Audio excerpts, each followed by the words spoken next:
बहुत पुराने समय में एक हरा भरा और सुंदर राज्य था जिसका नाम था गुलजार नगर। चारों ओर बाग बगीचे, पहाड़, झरने, रंग बिरंगे फूल और खुशबू से भरी हवाएं इस धरती की पहचान थीं। वहाँ के लोग सुखी और संतुष्ट जीवन जीते थे। इसी राज्य में बादशाह सुल्तान बखौल मुल्क और मलिका बेगम की एक बेटी थी, राजकुमारी मुआवजा। राजकुमारी न केवल बेहद खूबसूरत थी बल्कि उसका दिल भी बहुत दयालु था। उसके चेहरे की चमक, चाल ढाल की नासता और बातों की मिठास हर किसी को प्रभावित करती थी। मगर उसकी सबसे खास चीज थी उसके हाथों में पहनी हुई हरी कांच की चूड़ियाँ। ये चूड़ियाँ उसे उसकी नानी ने बचपन में देते हुए कहा था, बेटी ये तेरे नसीब की अमानत है, जब समय आएगा ये अपने आप अपने राज बताएंगी। राजकुमारी ने उन्हें हमेशा प्यार से पहना पर कभी ये नहीं जान पाई कि उनमें क्या रहस्य छिपा है। समय बीतता गया,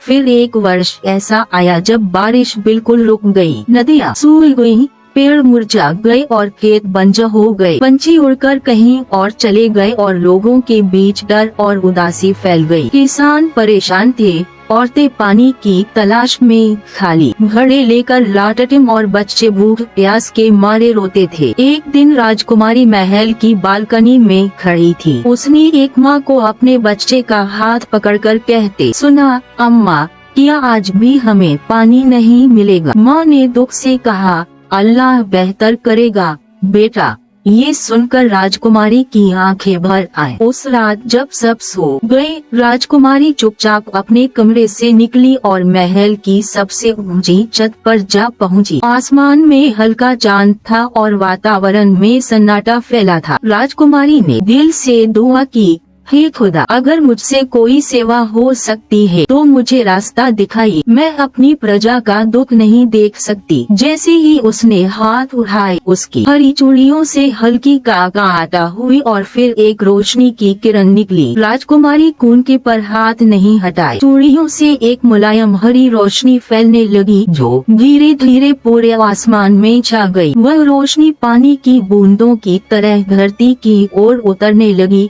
जंगलों, खेतों और नदियों तक। जहाँ जहाँ वह पड़ी सूखी जमीन नरम हो गई, पेड़ों में कोमल पत्ते उगाए, फूल खिल उठे और नदियाँ फिर से बहने लगी। पाइंडों की आवाजें लौट आई और हवा में नमी और सुगंध भर गई। राजकुमारी चुपचाप खड़ी रही, आँखों में हैरानी, दिल में सुकून। सुबह जब लोग खेतों और जंगलों की ओर गए तो खुशी से चिल्ला उठे। नदियाँ बह रही थीं, पेड़ फिर से हरे थे, फूल महक रहे थे और हवा ठंडी थी। दरबार में खबर पहुंची तो बादशाह ने राजकुमारी को बुलाया और पूछा, बेटी क्या तो इस बारे में कुछ जानती है? राजकुमारी ने विनम्र स्वर में कहा, अब्बा हुजूर, मैंने तो सिर्फ दुआ की थी, बाकी सब अल्लाह की मेहर है। वजीर ने उसकी चूड़ियों को देखा और बोला, ये गहना साधारण नहीं लगता। राजकुमारी मुस्कुराई और बोली, ये गहना नहीं, जिम्मेदारी है। उस दिन के बाद लोग उसे